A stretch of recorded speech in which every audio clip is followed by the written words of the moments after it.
چہروں کی رنگت اڑی، خوشی اور جوش یکدم مان پڑا تھا۔ You have twins mister and Mrs Sultan. Doctor صاحبہ جملہ ادا کرتے اپنی رولنگ چیئر سے اٹھی تھیں اور وہاں ان دونوں کے چہرے یکدم کھل اٹھے تھے۔ خوشی کا ایک رنگ آتا تھا اور ایک جاتا تھا۔ ایک خوبصورت اور سرسبز باغ میں اب ننھے پھول بھی کھلنے والے تھے۔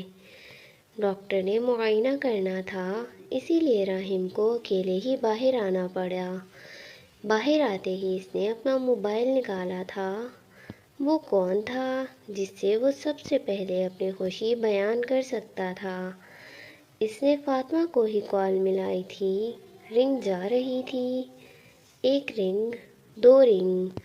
وہ بڑی ہی بے صبری سے ان کے کال پک کرنے کا انتظار کر رہا تھا۔ ہونٹوں سے مسکراہٹ آج جدا ہی نہیں ہو رہی تھی۔ ہیلو، السلام علیکم ممی۔ وعلیکم السلام راحم بیٹا۔ وہ ابھی کچھ کہنے ہی والی تھیں کہ راحم فوراً بولا، ممی آج ہم مینا کی رپورٹس کلیکٹ کرنے آئے تھے۔ آپ ایک پوتے اور پوتی کی دادی بننے والی ہیں۔ کیا واقعی؟ میرے کانوں نے صحیح سنا ہے نا راحم؟ وہ خوشی کے عالم میں پوچھ رہی تھی۔ جی ممی، آپ نے بالکل صحیح سنا ہے، بچے جڑواں ہیں۔ ماشاء اللہ، بیٹا تم دونوں کو بہت بہت مبارک ہو۔ اللہ خیریت سے وہ دن لائے جب میں اپنے پوتے اور پوتی دونوں کو اپنی گود میں لوں گی۔ دوسری طرف سے فاطمہ بھی پناہ محبتوں کے ساتھ اسے دعائیں دے رہی تھیں۔ بیٹا انمتا کیسی ہے؟ اب انمتا آ جائے گی تو میں اسے جانے نہیں دوں گی۔ تم گھر پر نہیں ہوتے بیٹا، ماریا کہاں تک انمتا کی دیکھ بھال کرے گی؟ یہ کام میرا ہے، بس اب میں اپنی بہو کو جانے نہیں دوں گی آج۔ تم دونوں جلدی گھر آنا، میں تمہارے بابا کو بھی خوشخبری دوں۔ جی ممی، میں بھی اس کے لیے فکر مند ہوں اور اب آپ کی کسی بھی بات کو انکار نہیں کر سکتا۔ پھر گھر آ کر بات ہوتی ہے ممی۔ ہاں بیٹا ٹھیک ہے، خیریت سے گھر آؤ اللہ کی امان میں۔ اوکے ممی، اللہ حافظ۔ آپ دونوں اسلام آباد جا رہے ہیں، وہ بھی آج؟ مجھے کسی نے کیوں نہیں بتایا؟ سیف، ہم نے ویکینڈ پر جانا تھا اسلام آباد، لیکن اذلان کو وہاں کوئی ضروری کام ہے، تو میں نے سوچا میں بھی کچھ وقت انمتا کے ساتھ گزار لوں گی، اسی لیے آج ہی پلان بنا لیا۔ فائزہ تیار سی داخلی دروازے پر کھڑی اسے بتا رہی تھی اور اذلان ملازم کے ساتھ اپنے سوٹ کیسز گاڑی میں رکھوا رہا تھا۔ ممی! اب کہ سیف خفا سا جویریہ کو پکارتا تیزی سے اندر داخل ہوا تھا۔ اس سے کیا ہوا؟ اذلان فائزہ پر ایک نظر ڈالے سرسری سا پوچھتا، اب خود بھی سیف کے پیچھے ہی اندر گیا تھا۔ ممی مجھے بھی جانا ہے۔ سیف ہم چلیں گے کچھ دن بعد۔ جویریہ اسے منانے کی کوشش کر رہی تھی لیکن بے سود۔ میں کچھ نہیں جانتا، اتنے دن ہو گئے میں آپ ہی سے نہیں ملا، شیری سے نہیں ملا، آپ نے مجھے کیوں نہیں بتایا؟ بس اب میں بھی جاؤں گا۔ سیف بضد تھا۔ سیف کیا ہوا؟ اذلان اس کے پیچھے سے بولا تھا۔ بھائی مجھے بھی جانا ہے، وہ دونوں بازو سینے پر لپیٹے خفا سا کہہ رہا تھا۔ سیف تمہاری پیکنگ نہیں ہوئی، ہم لیٹ ہو جائیں گے۔ بھائی پیکنگ کرنی بھی کس نے ہے، میں وہاں جا کر شاپنگ کر لوں گا، اور ویسے بھی شیری ہے نا، ہم دونوں مل کر مینیج کر لیں گے۔ اب کی بار وہ کھلکھلا کر بولا تھا۔ اور تمہارے بابا، انہیں کیا کہوں گی میں؟ ممی آپ کہہ دینا کہ بھائی نے کہا تھا مجھے چلنے کے لیے، سیف نے کہتے ساتھ ہی بدتمیزی کی نمائش کی۔ جویریہ نے تعصب سے سر جھٹکا۔ ویسے کچھ ٹائم پہلے تک ان کی مما کا نام سعدیہ نہیں تھا، جویریہ کیسے ہو گیا؟ تم کبھی نہیں سدھرو گے سیف، وہاں جا کر بہن کو زیادہ تنگ نہیں کرنا اور انسان بن کر رہنا۔ جی ممی، انسان بن کر رہوں گا۔ سیف بآواز بلند کہتا باہر کی طرف بڑھا تھا۔ پتہ نہیں یہ لڑکا کب بڑا ہوگا۔ جویریہ نے تعصب سے سر جھٹکا۔ ممی، وہ بھی ہو جائے گا بڑا، آپ پریشان مت ہوا کریں۔ اذلان جویریہ سے ملا تھا۔ ٹھیک ہے ممی، اپنا خیال رکھیے گا، میں پہنچ کر کال کروں گا۔ خیریت سے جاؤ بیٹا، اپنا اور ان دونوں کا خیال رکھنا۔ اللہ حافظ ممی، اللہ کے امان میں۔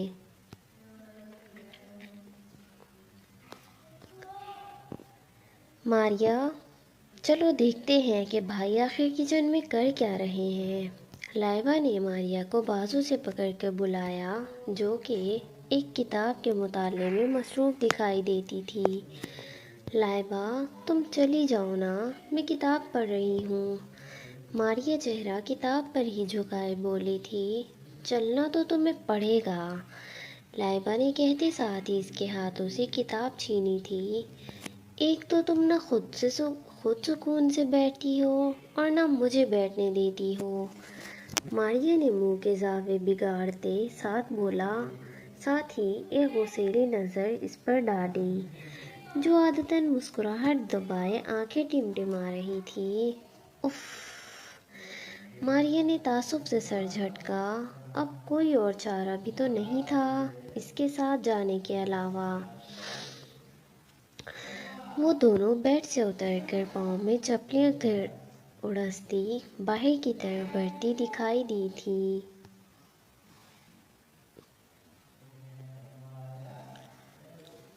آپ نے ان کی ڈائٹ اور میڈیسن کا خیال رکھنا ہے اور کوشش کریے گا کہ یہ زیادہ سٹریس نہ لیں۔ ڈاکٹر صاحبہ راحم کو انامتا کی صحت کے متعلق ہدایات دے رہی تھیں، جو وہ بڑی ہی غور سے سن رہا تھا۔ تھوڑی ہی دیر میں وہ دونوں کلینک سے باہر نکل کر گاڑی کی طرف بڑھتے دکھائی دیے تھے۔ راحم نے اس کی طرف کا دروازہ بند کیا، پھر گھوم کر ڈرائیونگ سیٹ پر آ بیٹھا۔ تم جانتی ہو اینا، اس خوشی کا شمار ممکن نہیں، کہتے ساتھ ہی نرمی سے اس کا ہاتھ تھاما۔ کیا محبت کا اظہار اتنا خوبصورت بھی ہو سکتا ہے؟ وہ سنہری آنکھیں ہنوز اس کی نیلی آنکھوں پر جمائے بولا تھا اور وہ یکٹاکی سے دیکھ رہی تھی۔ محبت میں لوگ اظہار کے بدلے اظہار کو فوقیت دیتے ہیں۔ وہ جو کبھی لفظی اظہار نہیں کیا کرتی تھی، وہ اس کے اظہار اس کی ہر حرکت میں خود ہی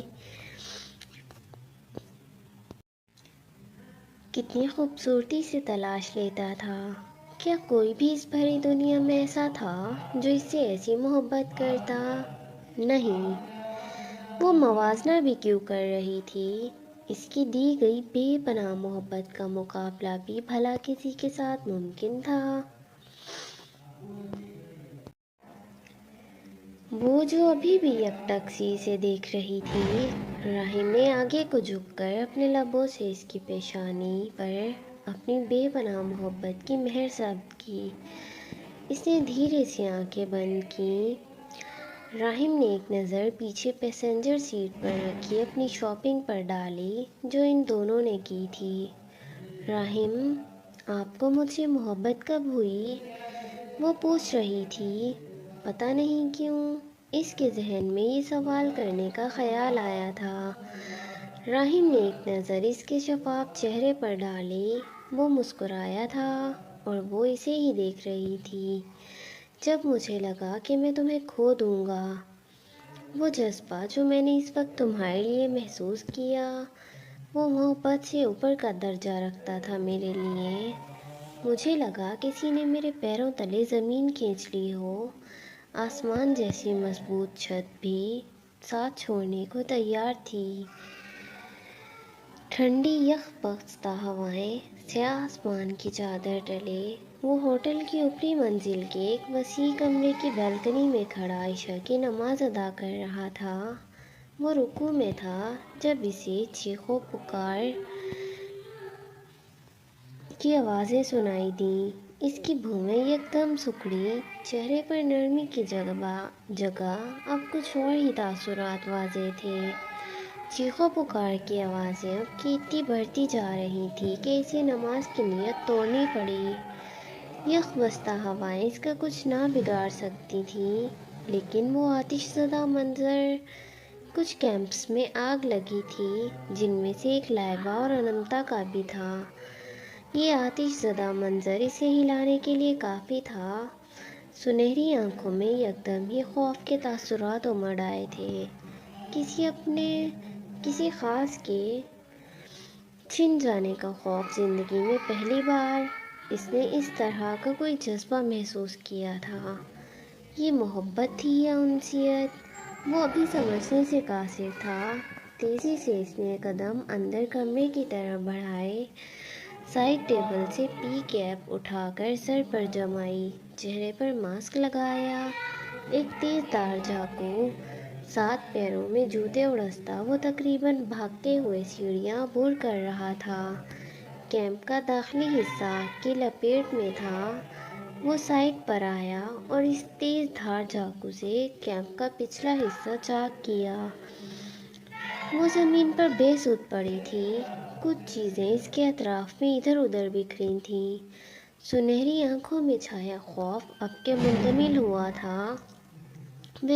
وہ بے ہوش تھی لیکن آتش سے محفوظ تھی۔ اس کے لیے یہی بہت تھا۔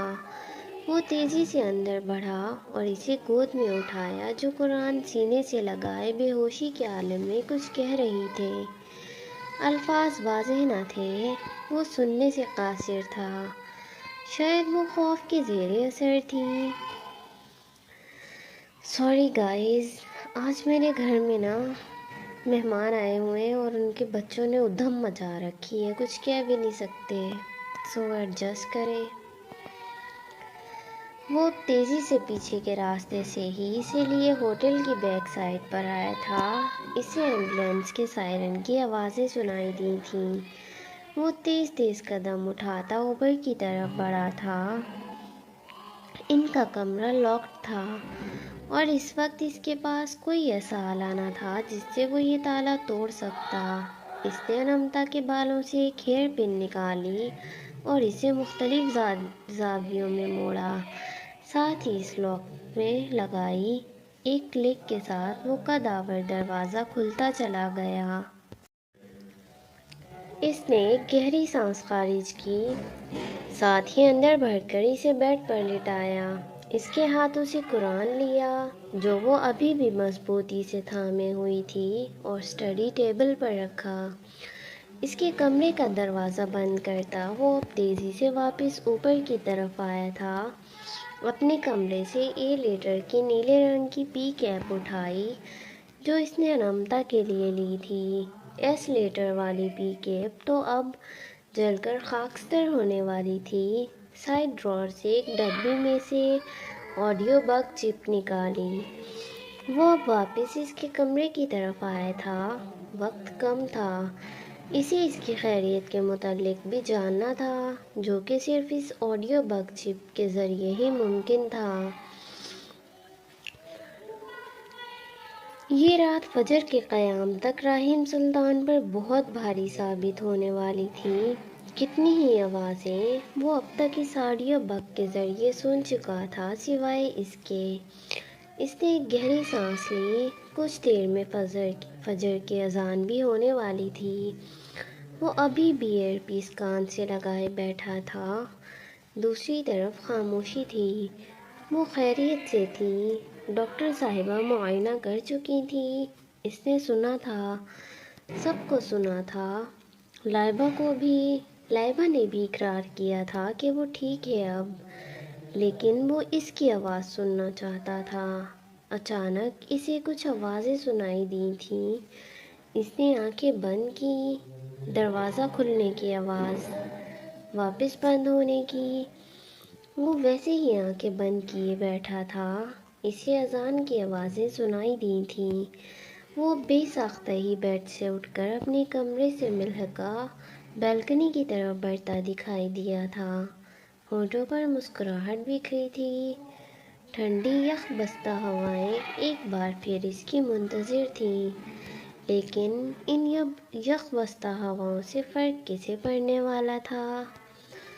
سنہری آنکھوں میں اس کی تلاش تھی، اسے دیکھنے کی چاہ، فقط ایک نظر۔ وہ اپنی بیلکنی میں کھڑی تھی، بازو پھیلائے، آنکھیں بند کیے۔ وہ سن سکتا تھا وہ رو رہی تھی۔ ابھی سے ان رپورٹس کا ریکارڈ کیا سارا ڈیٹا بھی ظاہر کرنا تھا۔ اتنا تو طے تھا کہ اب وہ خبریں جو سورج کے طلوع ہوتے ساتھ ہی ہر ٹی وی چینل کے نشریات کی زینت بننے والی تھی، اب ان کے ضیاء کا وقت تھا۔ وہ اپنی بیلکنی میں کھڑی تھی، بازو پھیلائے، آنکھیں بند کیے۔ وہ سن سکتا تھا وہ رو رہی تھی، اس کی آنکھیں آنسوؤں سے تر تھیں، وہ ہچکیوں سے رو رہی تھی۔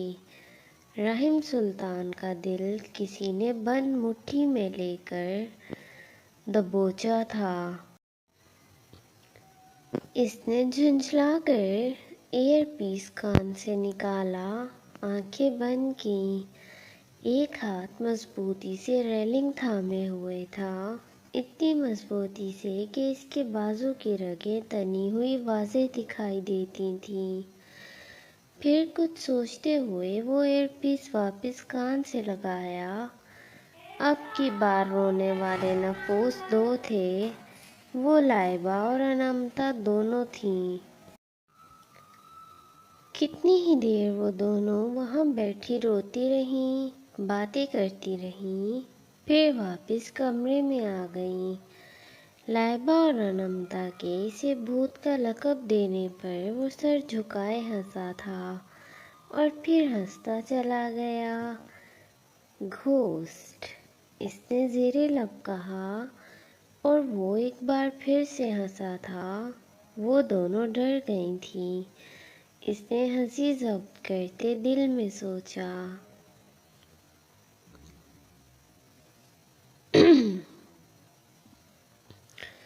شام کو وہ سب تیار سے ہوٹل کے باہر کھڑے تھے۔ آج ان کی ملتان واپسی تھی۔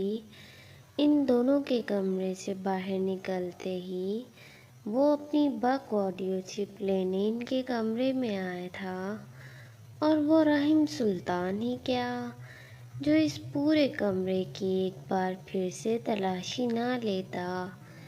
وہ اپنی پی کیپ بھول گئی تھی، وہ رحیم سلطان کا دیا گیا تحفہ وہیں بھول کر جا رہی تھی۔ اس کا دل یک دم اداس ہوا تھا۔ وہ کیسے اس کا دیا تحفہ یوں بھول کر جا سکتی تھی؟ کوئی بات نہیں، وہ کچھ اور بھی کر سکتا ہے۔ اس نے فوراً اپنے دل کو تسلی دی۔ وہ چاہتا تھا کہ وہ اسے یاد رکھے۔ وہ بیلکنی میں آیا۔ وہ دونوں تیار سی ایک دوسرے کے برابر میں کھڑی باتیں کر رہی تھیں۔ رحیم نے اپنی جیب سے ایک چٹ اور پین نکالا۔ نصیب میں رہا تو پھر ملاقات ہوگی۔ From ghost. خوف کے زیر اثر ہی سہی، کم از کم وہ مجھے یاد تو رکھے گی، وہ زیر لب بڑبڑایا تھا۔ وہ وہیں کھڑا تھا، ہاتھ میں چٹ تھامے، جب وہ اسے واپس ہوٹل کے داخلی دروازے کی طرف آتی دکھائی دی۔ اب وہ کیا کر سکتا تھا؟ اس نے اپنی جیب سے غبارہ نکالا۔ قدرت اس پر مہربان تھی، وہ غبارہ نیلا تھا۔ یہ غبارہ اسے اپنے کمرے کے ڈراور سے ملا تھا۔ اس نے چٹ کو 3 تہوں میں لپیٹا اور غبارے میں ڈالی۔ وہ تیزی سے باہر کی طرف بڑھا، اسٹوو سے گیس کا پائپ ہٹایا اور غبارے میں گیس بھری۔ پائپ اسٹوو میں فکس کرتا وہ اب واپس اندر آیا تھا۔ غبارے کو دھاگے سے اچھی طرح باندھا، شاید وہ اوپر ہی آ رہی تھی۔ وہ غبارے کو وہیں بیڈ سائڈ پر چھوڑتا خود بیلکنی کے پردے کے پیچھے چھپا تھا۔ اور وہی ہوا تھا۔ وہ نیلی آنکھیں اس نیلے غبارے کو دیکھ کر پرجوش ہوئی تھیں۔ وہ مسکرایا تھا۔ اس کا کام ہو گیا تھا، پتہ نہیں کیوں۔ وہ چاہتا تھا کہ وہ اسے یاد رکھے۔ وہ آہستہ آہستہ اس کے دل میں بسیرا کر رہی تھی۔ وہ اس کا بازو اپنے دونوں ہاتھوں میں مقید کیے، سر کندھے سے ٹکائے پرسکون سی بیٹھی اسے سن رہی تھی۔ ان کی گاڑی سلطان مینشن کی طرف بڑھتی دکھائی دی تھی۔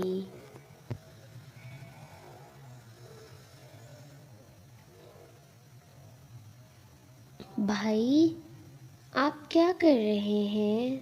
ابھی تک بریانی نہیں بنی کیا؟ لائبہ بے نیازی سے کہتے کچن میں داخل ہوئی، ساتھ ہی ماریا بھی تھی۔ اس کی بات پر طلحہ نے رخ موڑ کر ایک تعصب بھری نگاہ اس پر ڈالی تھی۔ اچانک فاطمہ کچن میں داخل ہوئی۔ طلحہ، کتنی دیر اور لگے گی بیٹا؟ پھر مجھے شام کے کھانے کی تیاری بھی کرنی ہے۔ انمتا اور رحیم بھی واپس آنے والے ہوں گے۔ جی ممی، بس 10 منٹ اور پھر آپ کا کچن فری۔ وہ مسکرا کر کہتے اب کچن کے وسط میں رکھی میز کی طرف بڑھا تھا۔ ماریا بیٹا، تمہیں کوکنگ آتی ہے؟ اچانک فاطمہ مسکراتے ہوئے ماریا سے مخاطب ہوئی، جو ابھی تک دروازے پر ہی کھڑی تھی۔ نہیں آتی۔ وہاں موجود نفوس میں سے ایک نے سر جھکائے دل میں سوچا، ساتھ ہی وہ بڑی مہارت سے سلاد کے لیے سبزیاں کاٹ رہا تھا۔ اچانک سبزیاں کاٹتا ہاتھ تھما، پیشانی پر سلوٹیں پڑی، سنہری آنکھوں میں الجھن در آئی۔ اس نے بھلا ایسا کیوں سوچا؟ نہیں آنٹی، مجھے کوکنگ نہیں آتی۔ وہ اب کہتے ہی ان کے ساتھ آ کر کھڑی ہوئی تھی۔ جب میری شادی ہوئی تھی تب مجھے بھی کوکنگ نہیں آتی تھی، فاطمہ ہنستے ہوئے بولی تھی۔ لائبہ نے چونک کر ان کی طرف دیکھا۔ مجھے میری ساس نے کھانا بنانا سکھایا تھا، اور آج کل تو انٹرنیٹ پر ہی سب کچھ پتہ چل جاتا ہے، کوئی مسئلہ ہی نہیں ہے۔ جی آنٹی، میں بھی یوٹیوب پر کوکنگ ٹیوٹوریلز دیکھ کر تھوڑی بہت کر لیتی ہوں کوکنگ۔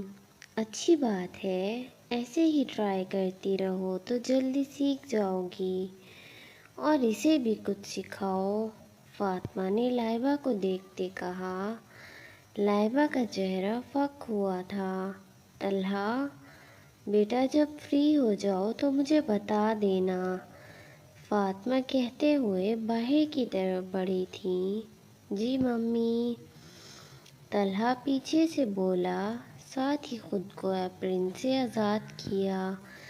بریانی ریڈی ہے، آپ دونوں کھانا لگائیں، میں فریش ہو کر آتا ہوں۔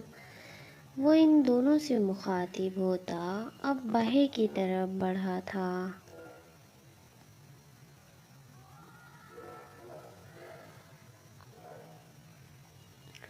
وہ ایک بار بھی ہم سے ملنے نہیں آیا، کیا اسے ہماری یاد نہیں آتی؟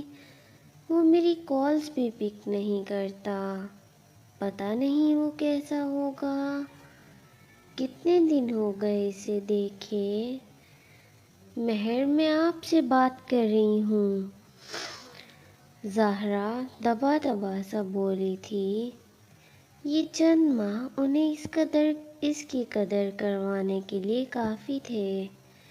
تمہیں کیا لگتا ہے وہ اب تمہاری کالز پک کرے گا؟ کس حیثیت سے؟ مہر علی کا لہجہ سرد تھا، ہمیشہ کی طرح۔ ایک امید بندھی رہتی اگر وہ ساری پراپرٹی واپس میرے نام پر ٹرانسفر نہ کرتا۔ اب وہ کبھی نہیں آئے گا زہرا۔ وہ ان کی طرف ایک نظر ڈالے بولے تھے، وہ نہیں آئے گا لیکن ہم تو جا سکتے ہیں مہر۔ ان کی آنکھوں میں ایک امید امڑ آئی تھی۔ میں تمہیں کتنی دفعہ سمجھاؤں زہرا، میں وہاں نہیں جاؤں گا۔ مہر علی بضد تھے۔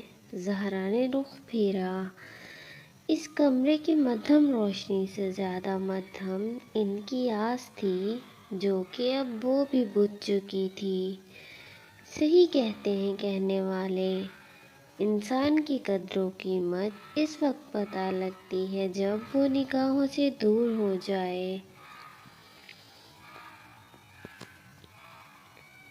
انمتا، بیٹا اور لو، اپنے کھانے پینے کا دھیان رکھا کرو۔ اسی لیے میں نے راہیم سے کہا کہ تمہیں یہاں لے آئے۔ مجھے پتا ہے تم اپنے کھانے پینے کا بالکل بھی دھیان نہیں رکھتی، فاطمہ نے کہتے ساتھ ہی انمتا کی پلیٹ میں مزید کھانا نکالا تھا۔ سب اب مسکراتے ہوئے ان دونوں کی طرف ہی دیکھ رہے تھے۔ ممی، طلحہ کہاں ہے؟ راہیم نیپکن سے ہاتھ صاف کرتے ہوئے بولا تھا۔ بیٹا اسے کسی ضروری کام سے جانا تھا، وہیں گیا ہے۔ راہیم نے سمجھ کر سر ہلایا۔ ممی، کھانا بہت مزے کا بنا ہے، اسپیشلی بریانی، وہ مسکراتے ہوئے بولا تھا۔ بریانی طلحہ بھائی نے بنائی ہے، اب کی بار لائبہ بولی تھی۔ اچھا جی، خود موصوف غائب ہیں بریانی بنا کر۔ اوکے ممی، میں ذرا آتا ہوں تھوڑی دیر تک، وہ کہتے ہوئے اب اپنی جگہ سے اٹھا تھا۔ السلام علیکم، اچانک شہری کی آواز گونجی تھی۔ معذرت مومانی جان، میں لیٹ ہو گیا، وہ مسکرا کر کہتا، ایک نظر فاطمہ پر ڈال کر اب راہیم سے بغل گیر ہوا۔ وعلیکم السلام، اتنی دیر سے آئے ہو؟ کہاں تھے تم شہری؟ انمتا پوچھ رہی تھی۔ لو ہو گئی انویسٹیگیشن شروع، شہری دل میں سوچتا، مسکراتے ہوئے اسی کی طرف بڑھا تھا۔ ایک دوست کا ایکسیڈنٹ ہو گیا تھا، وہیں گیا تھا میں۔ فکر مت کرو اینا، تمہارا بھائی بہت سمجھدار ہے اور میں ہوں نا اس پر نظر رکھنے کے لیے، راہیم نے کہتے ساتھ شہری کو دونوں کندھوں سے تھاما تھا۔ اب جلدی سے کچھ کھلا دیں، پھر مجھے واپس بھی جانا ہے۔ آج سیف آنے والا ہے۔ کیا؟ سیف آنے والا ہے؟ لیکن آج تو اذلان بھائی اور بھابھی آنے والے تھے، انمتا حیرانگی اور خوشی کے عالم میں بولی تھی۔ سیف بھی آ رہا ہے، میری شام میں بات ہوئی تھی، کیا پتا وہ تمہیں سرپرائز دینا چاہتا ہو، شہری نے دوسری بات کی۔ ہاں ایسا ہی ہوگا۔ لائبہ فاطمہ کے کہنے پر اب میز سے برتن اٹھانے لگی تھی تاکہ دوبارہ کھانا لگایا جا سکے۔ ماریہ بھی اس کی مدد کے لیے ساتھ ہی اٹھی تھی۔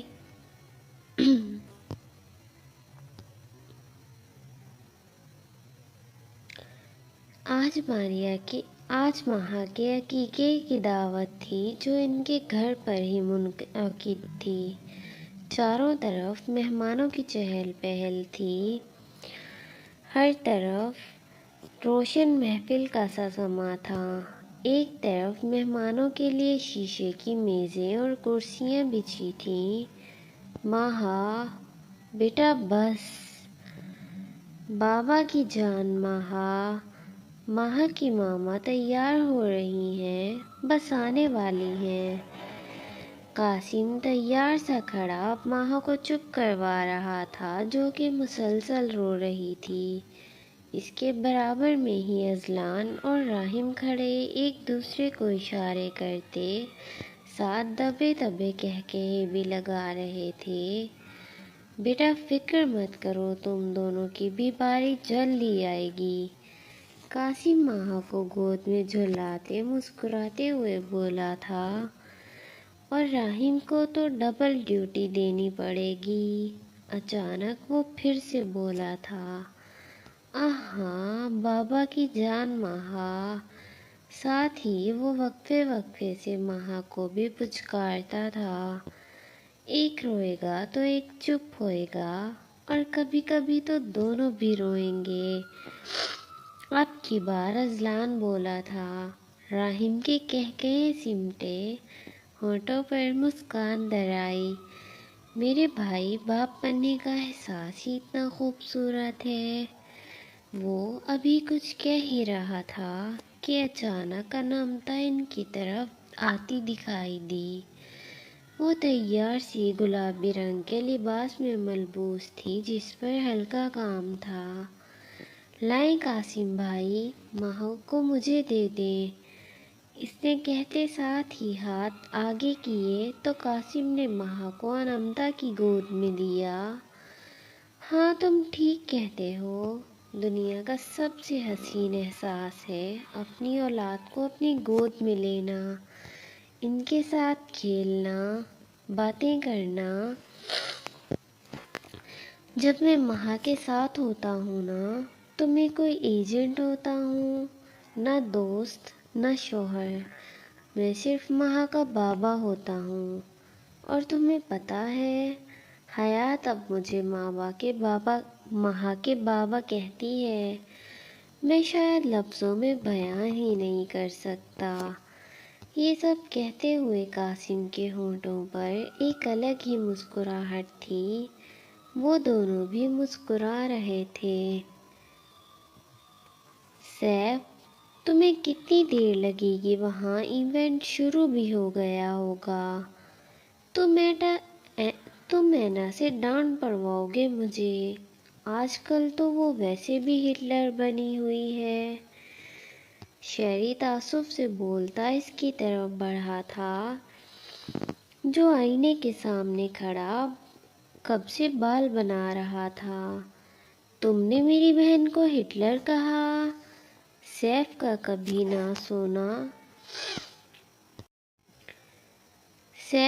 کبھی نہ سویا ہوا بھائی جاگا تھا۔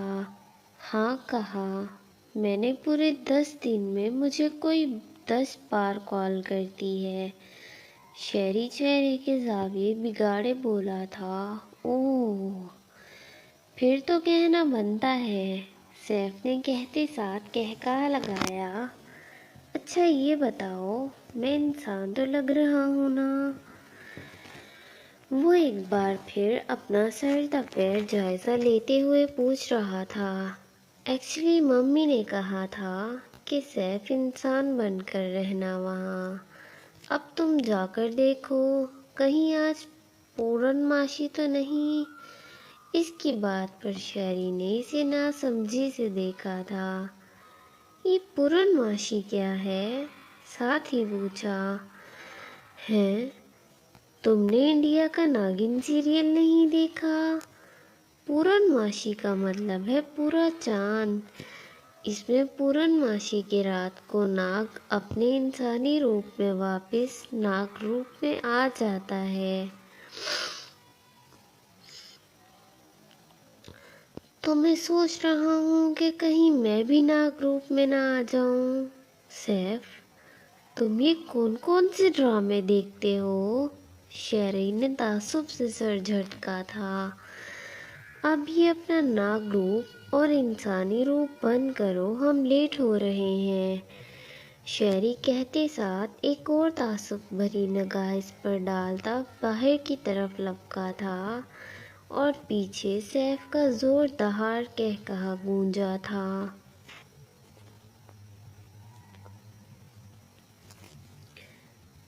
آپ ریڈی ہیں؟ اور لائبہ؟ ماریا تیار سی سیڑھیوں سے اترتی دکھائی دی، اور وہ وہیں شاید ان دونوں کے انتظار میں کھڑا تھا، ایک ہاتھ میں موبائل تھامے۔ جی وہ بس لائبہ آ رہی ہے۔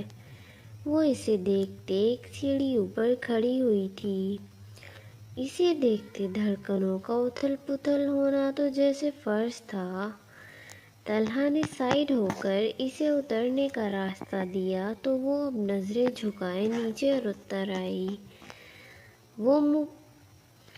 آپ کی اسٹڈی کیسی جا رہی ہے؟ وہ موبائل جیب میں ڈالتے بولا تھا۔ اب آپ پہلے جیسے نہیں رہے۔ دل کی بات تھی، زباں سے ادا ہو گئی اور اسے پتہ بھی نہ چلا۔ وہ یک دم ٹھٹکی تھی، یہ اس نے کیا کہہ دیا تھا؟ پہلے جیسا مطلب؟ وہ پوچھ رہا تھا، چہرے پر ناسمجھی کے تاثرات تھے۔ مطلب وہ یک دم گھبرا گئی تھی، الفاظ بھی ٹوٹے پھوٹے ادا ہو رہے تھے۔ بھائی ممی کی کالز آ رہی ہیں، جلدی چلیں۔ اچانک لائبہ بولتی ہوئی اب سیڑھیوں سے اترتی دکھائی دی۔ ماریہ نے بھی رخ موڑ کر دیکھا تھا۔ طلحہ اس کی بات سن کر عجلت میں باہر کی طرف بڑھا تھا۔ وہ دونوں بھی پیچھے ہی آئی تھیں۔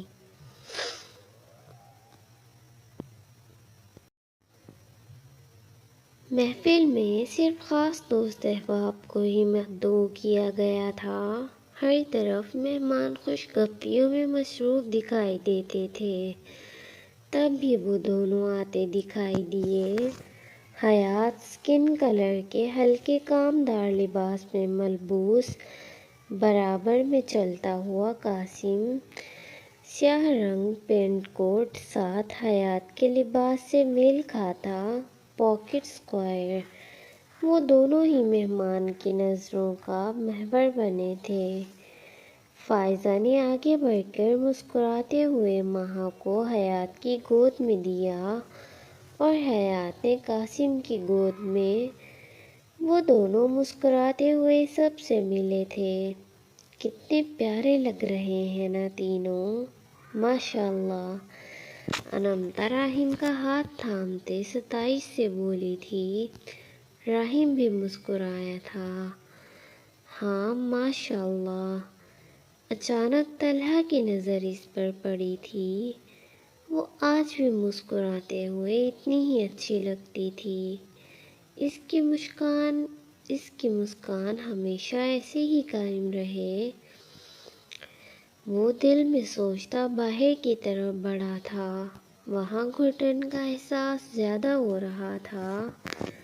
قید سے رہائی ممکن تو ہے، مگر دل کی قید زخم گہرے دے جاتی ہے۔ وہ جا رہا تھا، کسی اور کی نگاہیں بھی اس کی رقیب تھیں۔ اس نے دیکھا تھا، وہ دور جا رہا تھا۔ اس نے بھی عجلت میں اس کے پیچھے ہی قدم بڑھائے تھے۔ سیاہ آسمان کی چادر تلے خالی ہاتھ پہلو میں گرائے، چہرہ اور نظریں جھکائے وہ سست روی سے لان کے چکر لگا رہا تھا۔ زبان نہ سہی لیکن آنکھیں سب بیان کرتی ہیں۔ وہ اس کے برابر میں چلتی قدم سے قدم ملانے لگی تھی۔ خاموشی، گہری خاموشی۔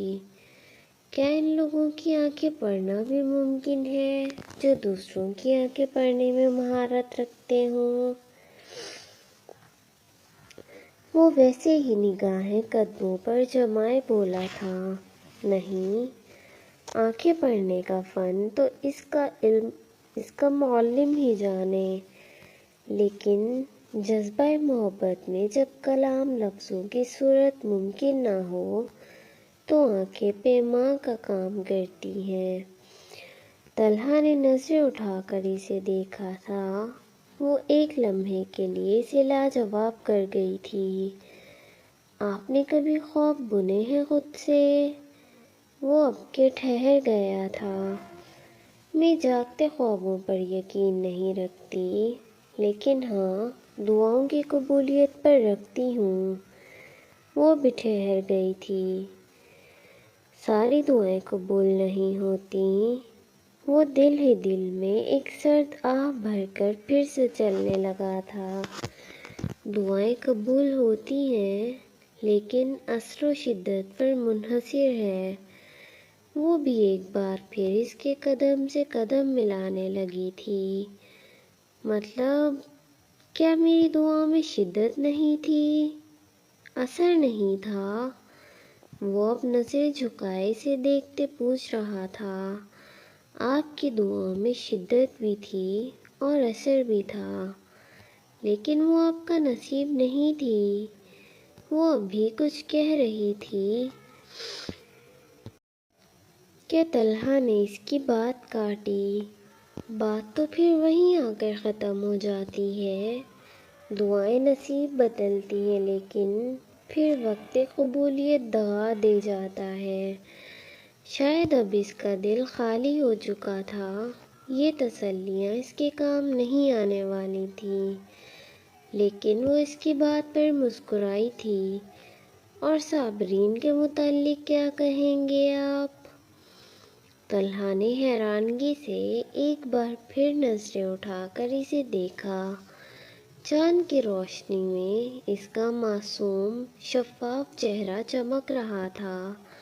لہو جما دینے والی سرد ہوائیں ہر شے کو منجمد کر دینے کو تیار تھیں، لیکن یہاں فرق کسے پڑنا تھا؟